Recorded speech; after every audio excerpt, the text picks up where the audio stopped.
আসসালামাইকুম দর্শক, আজ আপনাদের একটা মালয়েশিয়ার নার্সারি দেখাবো, যা বাংলাদেশের একজন ভাই এই নার্সারিটি অনেক পরিশ্রমের মাধ্যমে এই নার্সারিটি গড়ে তুলেছে।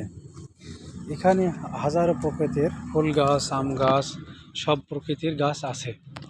তো এই ভাই, কুমিল্লার এক ভাই, সে এই নার্সারিটি করেছে অনেক দিন ধরে।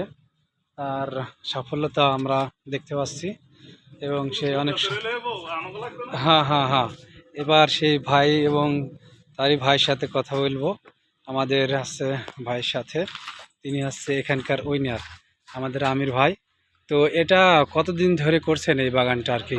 ভাই এই বাগানটা প্রায় আলামিন ভাই কয় বছর ধরে এটা নার্সারি? তো সফলতা পেয়েছেন তো? 4 বছর হ্যাঁ আচ্ছা, ইনশাল্লাহ সফলতা। তিনি কাজ করছেন, বিজি আছেন আমাদের মাঝে। তো এখন খুবই বিজি আছেন তিনি। এটা আছে মালিক এই বাগানের, এই ভাই হচ্ছে মালিক এখানকার। এছাড়া এছাড়া এই যে কাজ করছে তিনি, অস্ট্রেলিয়া না, হ্যাঁ হ্যাঁ হ্যাঁ, এই ভাই এখানে পরিশ্রম করছেন। তার মামার এটা বাগান, ফুলের নার্সারি, যে বাগানটা অনেক সফলতা পেয়েছে। বাংলাদেশেরই এক ভাই, কুমিল্লার ছেলে।